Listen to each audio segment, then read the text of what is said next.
people are consistently talking about how divided, how split America is, and I agree.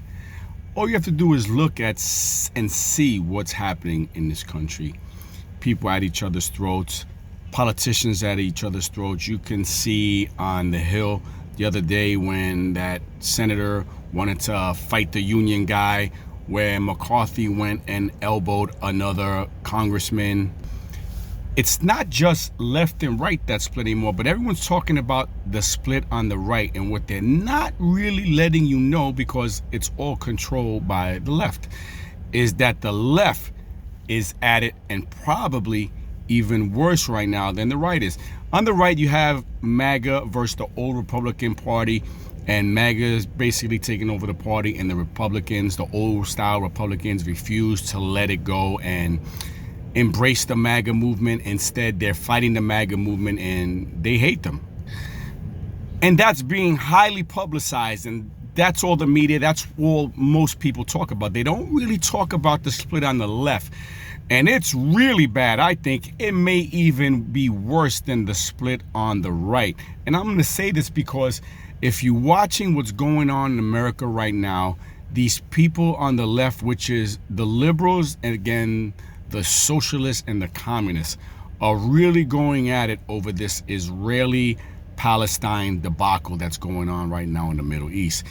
And I'll say this, on the right, we don't really care for the Republicans. We don't like them, but we don't really wish them any harm. We just want them to come to our side and understand where we're coming from and join the movement.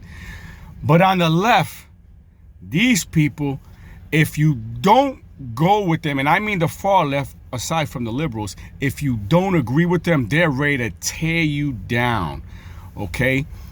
And you see it every day, and you see how they're so hysterical.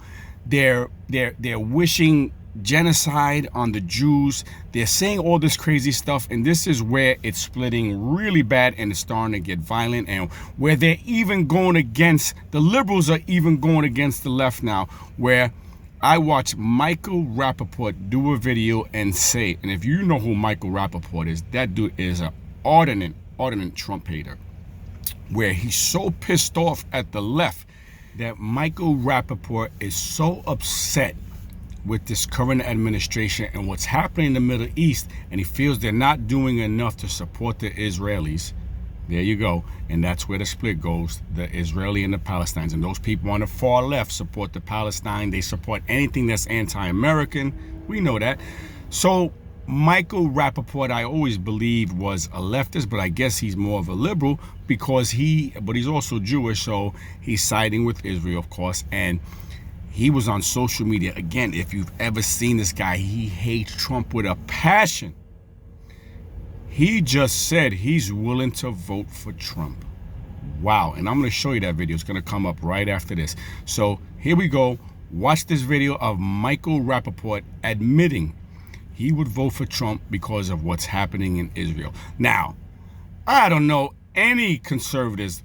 Well, I shouldn't say that. The rhinos in office, they would vote for Biden. But I don't know anybody who is in the MAGA movement, who's just a regular old-fashioned conservative that would ever vote for Joe Biden. Anyway, check out this video of Michael Rapaport. If it comes down to pig dick Donald Trump and smoking Joe Biden, I'm sorry. I am sorry.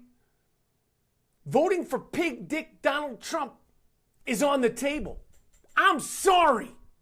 I'm fucking sorry. I'll still call him slob dick Donald Trump, pig dick Donald Trump, and all that. But we need to get this whole fucking situation under control.